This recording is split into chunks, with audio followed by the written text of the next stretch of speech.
All right. Welcome to ACT Webinars for Healthcare Professionals. I'm Robin Geiger, CNO for Ingenovis Health. And today we welcome Dr. Randee Sanders as our presenter and expert. She's going to guide us through redefining success for women in leadership and work-life integration. Dr. Randee Sanders is the visionary force behind R.L. Sanders and Associates.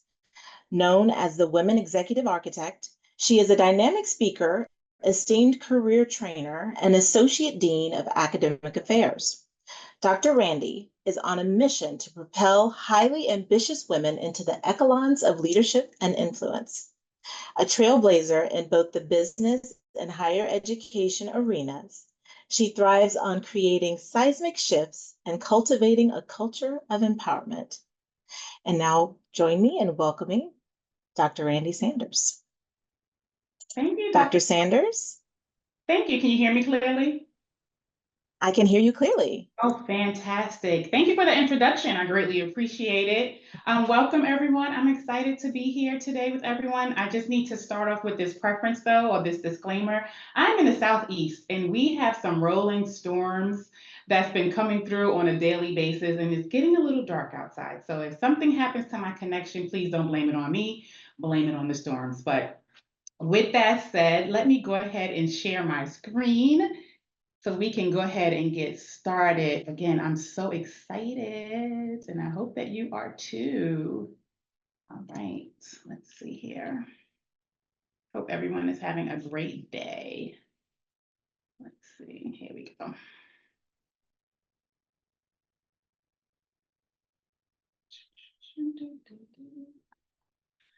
All right. If you can let me know that you can see my screen, I would appreciate it. Yes, perfectly. Perfect. All right, so let's go ahead and get started. I'm excited. Today we're going to talk about beyond sacrifice, redefining success for women in leadership and work integration. And I am thrilled, so thrilled to talk about this topic here today. You know, being a woman, right? I want you to think about this. Being a woman in leadership, whether you're a nurse, you're a CEO, or anything in between, can sometimes feel like you're juggling a dozen flaming torches while riding a unicycle. That's how I envision it. Like we're on a tightrope or we're in a Shark Tank, okay? I know I'm a little bit dramatic, but when I think about being a woman in leadership, I am multitasking.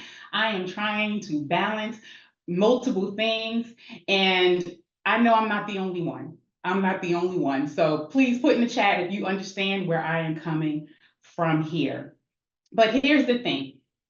We're not here just to talk about the struggles. We're here to find solutions today, right? We're going to talk about how to actually integrate, and you'll hear me use that term more than using the word balance, because I really do believe that we do more integration than we do balancing.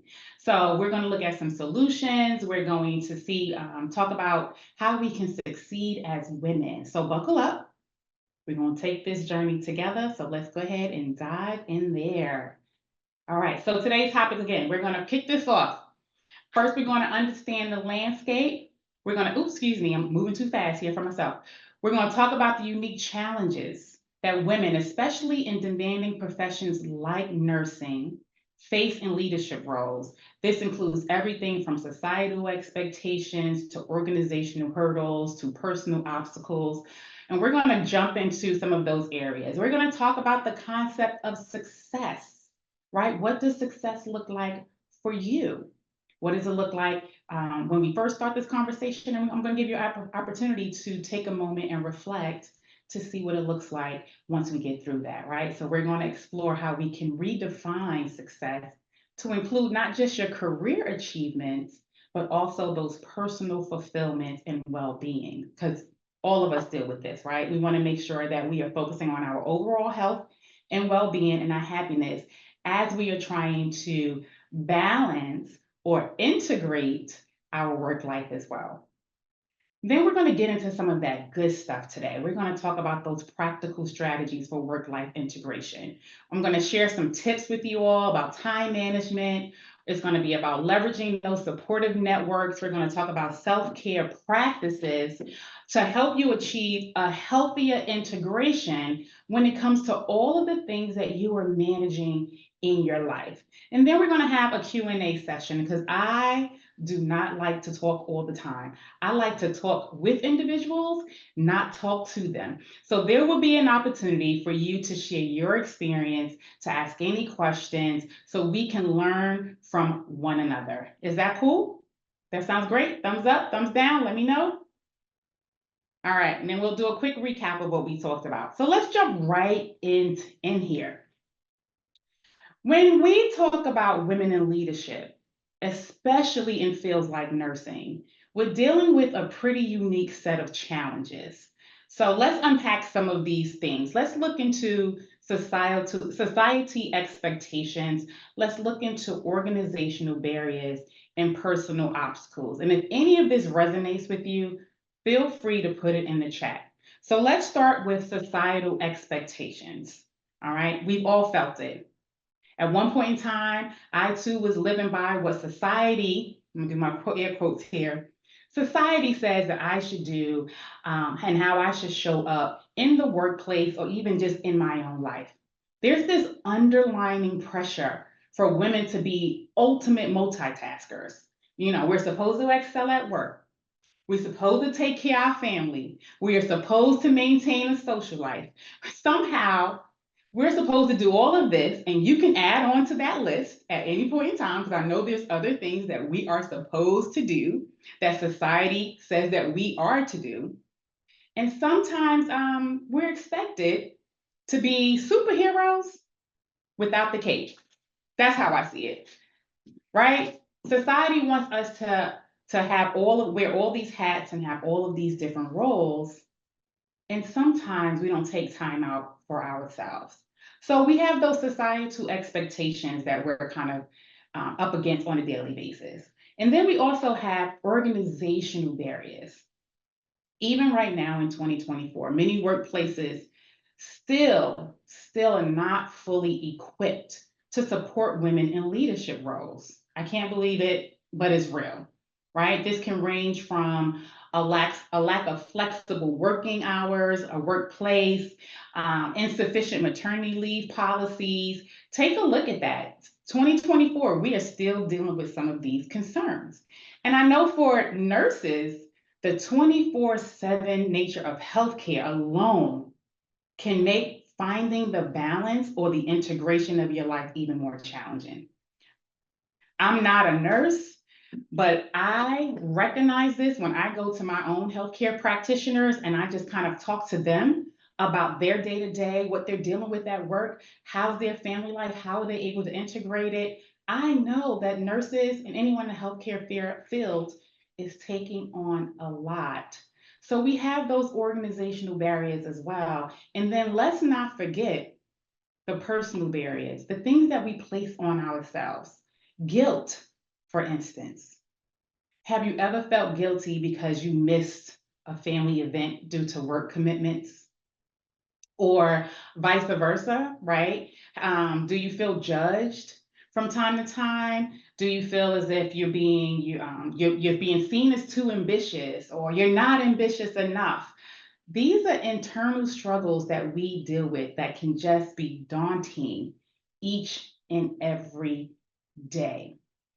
Okay, so this is the landscape.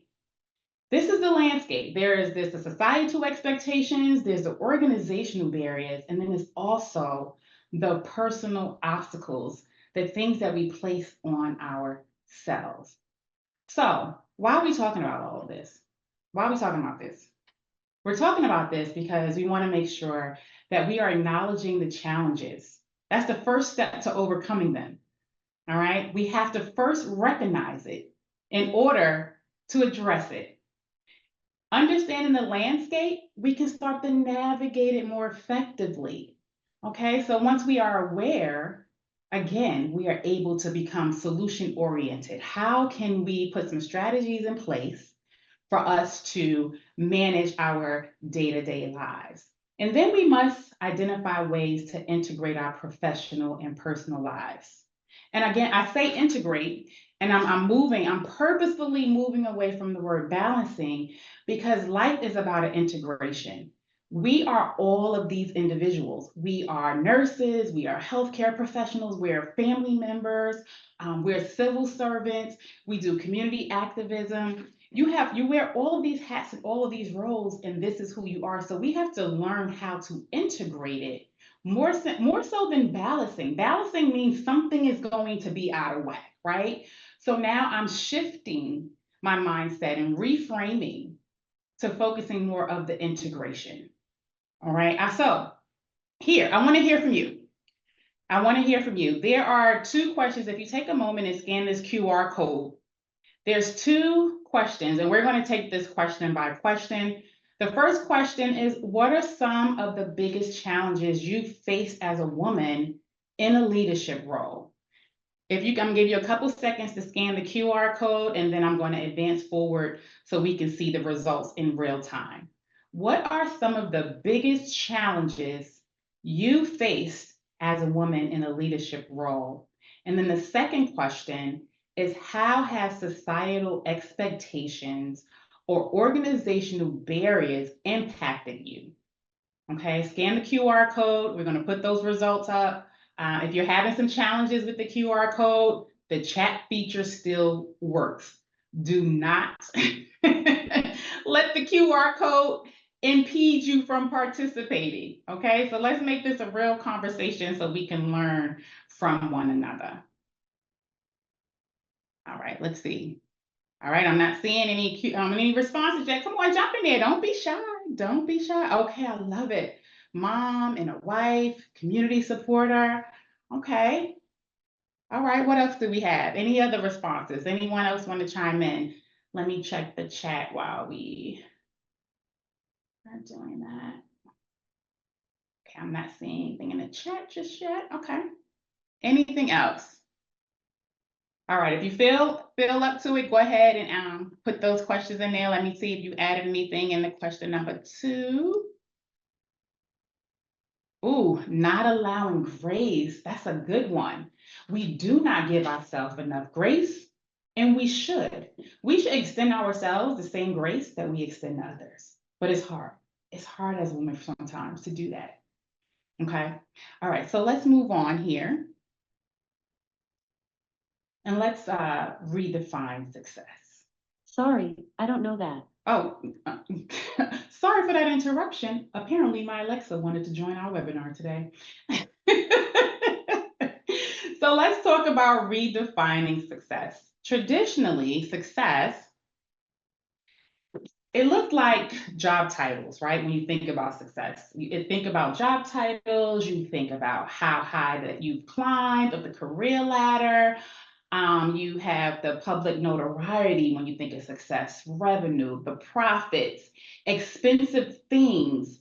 That's how people define success. Some people, some individuals that I spoke with. But I don't want to negate any of that. Don't get me wrong. All of that is very important. Those things are fantastic. They are great. But for many of us, especially women in leadership, these traditional markers don't necessarily paint the full picture. Okay. So what does success look like for you? If you can drop in the chat, let me know, what does success look like for you? I'm gonna give you a couple seconds to add some information here. I would like to know your addition. Okay, yes, money, yes, money. Okay, anything else? What does success look like for you? I'll tell you, success for me, success for me means me laying on the beach and I'm making passive income, right? So money as well. I need that money coming in while I'm relaxing. Success for me is eating anything that I want to eat and not gaining a pound. That is successful. Peace of mind, I like it. Material things without worry, absolutely. These are great. Here's a couple thoughts that you can also consider when it comes to success, right? I want you to think about, again, integration. Success can only mean and only have enough time, can only have enough time and energy within your personal and professional life. You should have that. That's how success, that's a way of looking at success. How much time, how much energy can you actually allocate to balancing out or integrating your professional and your personal life? It's about being present for your loved ones, right? It's about taking care of your health. It's about enjoying hobbies, right? Relaxing. Do you have some type of morning routine? I have a morning routine. Every morning I get up and I like to go out and exercise, and I intentionally go out of the house to exercise because that holds me accountable. And then I come back and I do some meditation, right? So that's part of my morning routine to get me ready for my day each and every day. And it helps me prepare my mind, it helps me prepare my body, my spirit to come into the office and deal with whatever that's about to be thrown my way. Okay. So also we want to talk about setting those boundaries, right? You want to make sure that you're setting boundaries because boundaries is very crucial. It means knowing when to say no. And are you aware that no is a sentence? No, period. You don't have to necessarily give an explanation. You can delegate some tasks. You have to know when to switch off that work mode when you're back home with your family.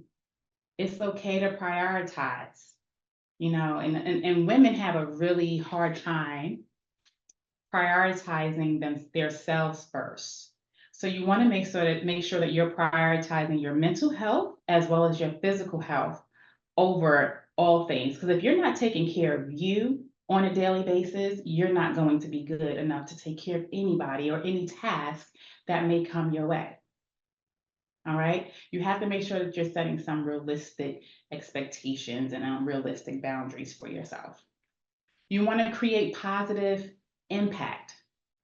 Success can also be about positive impact on others, mentoring a junior colleague, advocating for better policies in your workplace, or simply supporting a team member are ways that you can define success. These are all different types of ways. And then I like to say success for me is also personal growth. Personal growth. How many people agree with that? Put it in the chat. Are you learning any new skills? Are you growing as a person? Are you becoming more resilient and adaptable? These are all important aspects when you think about success that often get overlooked. Now, a lot of what I share takes time. You have to take time out to reflect on you. So let's take a moment, my friends, and reflect on this question. How do you redefine success, or how do we redefine success in a way that includes not just professional achievements, but also personal fulfillment and well-being? You can click the QR code and we can put the answers back up on the screen, or you can drop it in the chat. So now that you define success at the top of this slide, how would you now redefine success? Think about success outside of just your personal achievements. Align it with your personal fulfillment, with your well-being. Let's take a look here. Looking for some responses. Let me see within the chat. Let me see. We are always stressed with, okay, yes, yes. All right, don't be shy. This is interactive. Do not be shy. All right, as you think, feel free to go ahead and drop it in the chat, but we're going to keep this moving along here. So I like to say that the key is to define your success in a way that aligns with your values in your life. So when you take a moment to define success, really, really dig deep into what success looks like for you, not society, not for family members, and not for your workplace. Define success as it pertains to you. It's kind of like understanding what's your why. And when you hold on to that why, it continues to motivate you, it pushes you, it drives you each and every day the definition of success will absolutely do the same thing. So you want to make sure that you are crafting that definition to fit who you see yourself as. And even if you don't think that you're living that life present day, it is okay to imagine what you would like, how you would like to live your life. So that your definition of success could be your future state. Because I promise you, whatever you see in your mind, you will manifest it. I believe that the imagination is the preview of coming attractions. So as long as you are manifesting the things that you want to achieve, and it starts with defining it, it starts with seeing it, you will definitely attract it and become it. So continue to push forward. That's the key for me. That is the key. Defining it the way that you want success to be, not necessarily how others define it or try to define it for you. Okay. All right. So let's move on. Let's get into some practical strategies. Let's talk about some of those strategies that help with work-life integration. Let me also state that none of this is fairly new. It's things that we know, but we potentially do sometimes, not all the times. It's hit or miss, but it's always good to be reminded that these are the things that's going to help us integrate our work and our personal life. And the first one up is time management. Time management. I know it sounds like a no-brainer, like I said, but it's amazing how a few tweaks can make a world of difference. Start by prioritizing those tasks. Okay? Ask yourself, what needs to be done right now? What can wait for later? All right, these are questions that we should be asking ourselves on a daily basis. Sometimes it's okay to let the less critical task slide. Put it on the parking lot. Put it on a sticky note. Place it off to the side. You can come back to that later. But you want to make sure that you are prioritizing your time on a daily basis. Okay? Another tip is time blocking. Oh, I'm sorry, I'm putting stuff up here so fast. Time blocking, I'm staying within time management. You want to make sure that you're dedicating specific chunks of time in your day to certain tasks, whether it's working with your family, whether it's self-care time, and you want to make sure that you stick with it. Remember my example from a couple minutes ago when I said every morning I get up, I'm intentional about leaving the house to work out, I come back, and I do my morning meditation. That is my routine. I block that time. And can I also share with you that I block time on my work calendar? If you take a look at it, every Monday, Tuesday, and Thursday from 10 to 11 a.m. is blocked. That's my time. That's me time. I need a moment. I need a moment. You should do the same for yourself. Block out time, okay? And don't forget to schedule breaks. Breaks are very important. It is so tempting to kind of plow through and power through your day, especially on busy days. I know in healthcare, sometimes it's the hustle and bustle if you're in a hospital setting, or if you're in this assisted living facility, or a primary care office, or specialization office. It's just constant go, go, go, go, go. But you have to be intentional about scheduling those breaks. It helps. It helps boost your productivity. It reduces your stress levels. Take a moment, step away from your desk, stretch, take a quick walk, grab a coworker and say, hey, let's just take a quick coffee break. It's going to help. Absolutely going to help. And if you cannot, for some reason, remember to do it on your own, we're in the world of technology. There's 1,000,001 apps out here that can help you. I'm trying to boost my metabolism. So that means I need to eat more frequently. I use this app called Mealline, and it goes off every 2.5, 3 hours to remind me it's time to eat a meal. Because I would sit here and work, and I would just be going and going and going. And the next thing you know, it's like 4 hours later. One, I've been sitting too long, and two, I haven't had anything to eat. So I need this. I need these reminders to help me. Okay. So you want to leverage those supportive networks. We often think that we have to do it all ourselves. and we don't have to do it ourselves. If you heard me speak before, one of the things I like to share out is that no one person is an island. We cannot do anything by ourselves. So lean on your colleagues, lean on your friends, lean on your family. All right, at work, do not hesitate to delegate some tasks or to ask for help when you need it.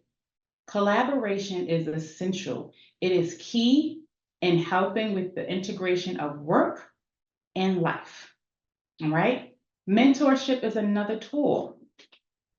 You want to make sure that you have a mentor who understands your challenges. You want to make sure that they can offer you guidance. They can offer you support.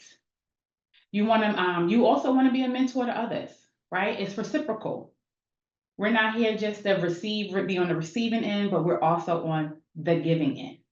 It's a great way to build a supportive community and share the load. All right, let's talk about at home. What can we do at home? At home, you can do the same thing. The same principles apply in your house. Don't be afraid to ask for help with the household task. Right? If you need assistance with childcare, can a family member support you in that moment? Maybe a neighbor for you to run a quick errand. It's honestly all about teamwork. It is no way that we can do this by ourselves. We're going to always feel really burnt out. We're going to feel stressed. We need support, whether it's a partner, family member, a friend. Having that reliable support system makes a huge difference. And my other strategy, honestly, is mindfulness. Mindfulness and self-care. You know, I was talking a lot about my meditate, like I like to meditate, and that's because I definitely just need some down time. We deal with a lot as women leaders and people in general. Everyone's dealing with a lot. We put a lot on our list, and these are the two things that we often neglect to do. We often neglect being mindful, being present, being in the moment. So I implore you to try to incorporate more mindfulness types of practices, right? Do meditation if that's something that you like. Deep breathing exercises is something else that you can do. Or even just take a couple minutes to just sit in quiet and reflect. You can do this in your office. You can do this in your car. You can do this in the workplace. All these strategies, honestly, is about you being intentional about serving you. You can even use the STAR method, which is simply smile, take a deep breath, and relax. That little bit alone will help you. So I want you actually at this moment, everybody do it, wherever you are. I want you to pause for a moment. I want you to take a deep breath, hold it for a couple of seconds, and then slowly exhale. Listen, I'm gonna do it with you. So let's all do it together, okay? All right. I'm So doing it deep right breath. now too. Oh, awesome. I like yes, I like it. All right, so together we're gonna take this deep breath. We're gonna hold it. And we're gonna slowly exhale. Don't that feel good? That felt good to me. All right, I share with you all the top of this presentation that the storm was coming. The storm is here. So if it gets glitchy, please just let me know. I'm going to go ahead and continue to power through. All right, so let's also talk about self-care. Self-care isn't just about spa days, ladies and gentlemen, although those are nice and my favorite. I absolutely love going to the spa. It's really about recharging your battery. That can mean reading a book, and I think I saw in the chat someone said something about books. You can read your favorite book or a new book. You can go for a run. You can simply have some alone time, right? I would say find what works for you and make it a regular part of your routine. I like sound bowls. So I can literally pull out my yoga mat, lay on the floor, identify a YouTube video that has sound bowls, and just relax like I'm gone. I have to remind myself sometimes, get up, you gotta go to work. Self-care is not selfish. It is essential for yourself. You can't pour from an empty cup, so you have to take care of yourself first. Does that make sense? All right, I'm gonna take a look in the chat really quickly.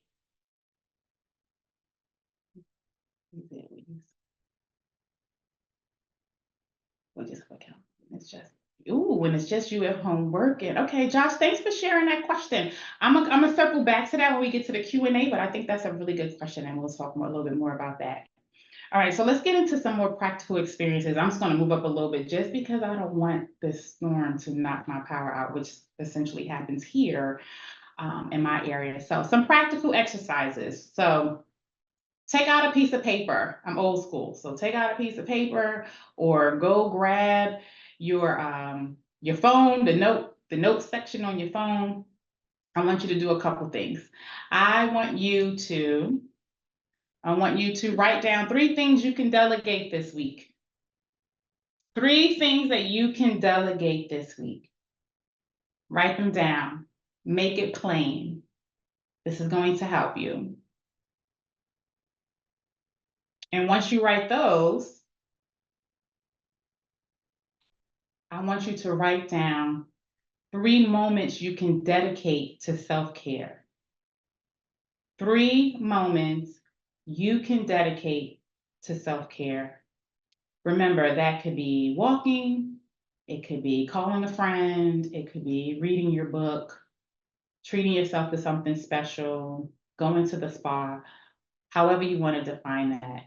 Write down 3 moments that you're going to focus on self-care. Okay? Then I want you to write down 3 tasks that you can prioritize to manage your time better. What are 3 things that will help you prioritize and manage your time better?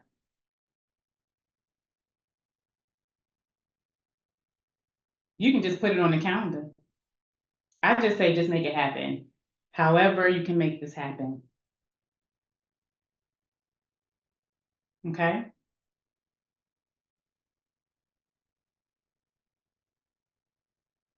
All right, so now we're at the Q&A session. And I'm going to jump back into the chat box really quickly to answer Josh's question. I'm going to read this out here. And Dr. Sanders, I have a couple that were sent in as well. Okay. When you're ready. Okay, let me take a look at this one. There's a lot of talk about virtual employees in healthcare and loneliness and having a hard time to separate. Sometimes it's easier when you work somewhere and are able to physically get away. Any tips or advice you need to how to hold yourself accountable when it's just you at home? Yes, I think that's a really good question, Josh. And I personally do not separate my virtual engagement from actually being in the physical work environment, a work office environment. So as a virtual employee or a virtual nurse, you can still employ the same strategies. You can reach out to that friend, to that colleague, and have a conversation. You can have that virtual water cooler chat by jumping on a Zoom, like we're doing today. We're engaging, right? You can have those informal conversations that can help you with the loneliness and feeling as if you are by yourself and ensuring that you're not separated there. And that person can be your accountability partner. Go back to when I was talking about the mentor. Identify a mentor who's going to outreach to you, who's going to push you, who's going to pour into you. Or maybe you have a mentee, someone that's looking up to you to hold them accountable. This is how we're going to engage in that virtual space. And in doing so, it will make sure that you start to diffuse some of the feelings of loneliness, a feeling of being separated, because you're having that ongoing engagement there. I think that's a great question. Thank you for that. Dr. Geiger, I'm going to go ahead and let you ask those questions because I'm not seeing many more in the chat. Unless I'm overlooking, let me just scan quickly here. Yeah, I'm not seeing anymore in the chat. No worries, I can pull this for you. The next question that I have for you, Dr. Sanders, is how do you suggest reaching out to a work colleague that you know is struggling when there isn't a close relationship and you're fearful of offending or causing other issues? That's a really good question. So there's not a close relationship, but y'all do have that connection of working together. And it's okay to check in on your colleague. So I would start very, very surface, and I'll use this as an example. Dr. Geiger, if you don't mind me just using you as an example and saying, Robin, I would just probably Sure. thank you. I would probably just send her an email and just say, hey, Robin, I saw you earlier today. I just wanted to say hello, see how things are going. Just kind of ask those very basic engagement questions and engage from there, the responses that the individual is giving you. That will help kind of formulate the conversation, but at least you are showing up. You've identified something in your spirit said, I need to reach out to Robin, and you reached out to Robin to see how she's doing authentically, and hopefully Robin will respond. Now, you cannot control how the person may choose to respond. They may be very forthcoming in what they may be dealing with. If not, if it's kind of like just real surface again, I'm doing okay. You're like, all right, if there's anything you want to talk about, I'm here. It's been a busy day for me. Just keep probing the individual to see how you can find an end, to see if they want to talk, or take a step back, take the cue, right? Because maybe at the time they're not ready to disclose anything or to share out anything, but at least you did a check-in with that individual. Hey, Dr. Sanders, thank you for that. And you have 4 other questions. 1, 2, 3, 4. One of these I think you've already answered, but I will share this one. It says, how do you define self-care? Oh, self-care for me personally or just in general? Yes. No, it just says, how do you define self-care? Oh, so self-care is putting yourself first. That's what I like to say. So it's however to define it. For me in my world, like I said, I like to start my days off by doing some type of physical activity outside of the home, right? Because that also holds me accountable to get up and get out. And the individuals that I'm meeting up with hold me accountable to meet them at a specific time. And then I like to return and actually do some meditation and some relaxation. So self-care is putting you first. What does putting you first look like for you? Does that mean laying in the bed for additional 5 minutes? I mean, you can hit snooze it for 5 minutes. Or if you want to get up and have that first cup of coffee. I know there's individuals who feel like, oh, my day can't start until I have that coffee. So that may be part of your self-care regimen. Find what works for you, because what works for me may not work for you, and what works for you may not work for me. But it's really about how are you identifying things that work for you in your life to integrate your work as well as your life. Thank you. That's wonderful. And, we have some colleagues that were not able to attend, and two of these questions were sent in ahead. And one of them is, how do you integrate religion without being judged or influencing others at work because it's important to me? Yeah, that's a really good question. And that's a conversation you should have directly with your manager. So there are practices that individuals can engage in at work when it comes to their religion, but that's a conversation. And hopefully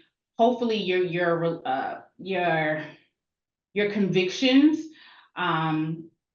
lead you to want to have that open dialogue with your manager to let them know, like, listen, these are some of the things that I practice and these are my beliefs in my world. And then I don't know if there are certain things that you may want to do throughout the day to acknowledge your personal beliefs, but I would share that openly with your manager so you can schedule in those opportunities to focus on your religion. Thank you. That's a good answer. And then another question was, what are tips on building confidence, speaking up in work groups? That's a really good one. I actually just did a presentation on confidence and assertiveness last week. So for confidence, I say tips on doing that is practice, right? Practice, practice, practice. Because most people do not feel confident when they show up in certain spaces and places because they don't feel as if they have the information, they don't have the data set, or maybe they feel a little bit intimidated by the people that may be in the room, or a little bit of imposter syndrome kind of sets in. I would say practice whatever you want to do. Role play is another one. People role play out scenarios before they actually enter scenarios.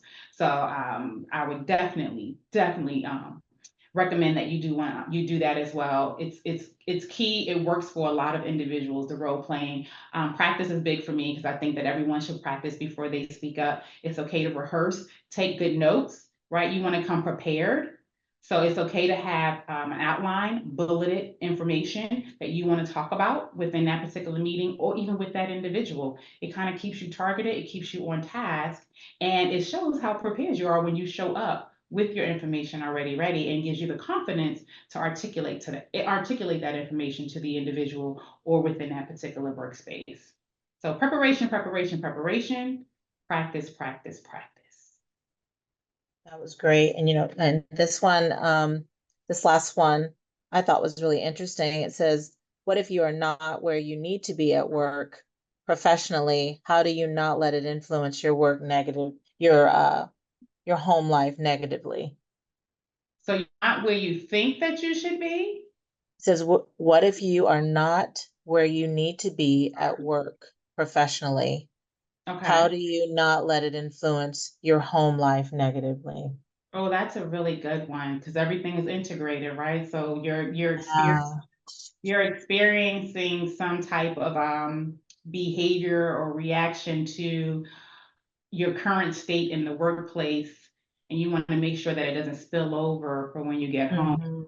I believe in open communication. So to ensure that your beliefs of where you are at work may negatively impact you at home is to have that open dialogue with the individuals in your home space. Listen, I currently think that I should be the VP of this particular region. I'm already doing all of the VP duties and responsibilities without the title. I keep talking to my manager about it, but nothing seems to give. It's very frustrating. That's an authentic conversation to have with your family member to say, this is why I'm stressed at work. And sometimes when I come home, I really want to leave it at the door, but it bothers me so much, so they can understand what you're dealing with outside of the home, and y'all can freely and openly talk about that, right? Talk about how you're feeling. Don't bottle it in, because when people bottle things in, it's definitely going to spill out eventually, and it can spill out into your home life. And those individuals, unfortunately, has nothing to do, or fortunately, doesn't have anything to do with what's happening at work, but they care about you, the human being that's in the workplace and also at home. But your family should not bear the brunt of anything that's impacting you at work. But open dialogue, open communication would definitely help that because they can empathize with you. They can help strategize. Maybe they can give you some tips and tricks on how you can readdress this issue with your boss. Maybe, and please don't fight me after the fact, because sometimes we're in spaces and places that we feel as if we shouldn't be because we're ready to elevate, but maybe there's just some things that we need to learn right there in that position. So I would say just kind of be a little bit open-minded about where we currently are and have that open dialogue with your family, because sometimes we have blinders on and we're not able to see everything. But don't take it out on your family. They are your support system, and they want to see you win just as bad as you do. Thank you so much, Dr. Randee Sanders, everyone. It's been a pleasure having you on. Are there any other questions for Dr. Sanders before we close today? I welcome questions. You're getting lots of kudos. I'm seeing all the reactions. They loved your presentation today. There are other Well, questions. So if you have more questions for Dr. Randee Sanders, how can they contact you? they can definitely keep in touch with me here. You can link Okay. back with me on LinkedIn. Feel free to scan the QR code. I enjoy continuing the conversation. I believe in integration. right? We are multifaceted people. We are managing multiple things in our lives. So we have to learn to integrate rather than balance. Because again, a balance, when I think of a balance, I think of a seesaw. Something's high, something's low, and then vice versa. We just keep going back and forth and back and forth. But integration means this is all me. I am a nurse in this space. I'm a family member in this space. I'm a community servant in this space. They all intersect at some point in time. So how can I manage it to the best of my ability, but still make sure at the core of it, I'm taking care of me? Thank you so much, Dr. Sanders. We really appreciate you. And we've Thank you. enjoyed our time with you. And I hope that everyone will, watch your emails. You should receive a link to our next webinar for next month. And we hope that you'll join us next time. We appreciate it. Thank you all. Have a good day. Bye. Bye.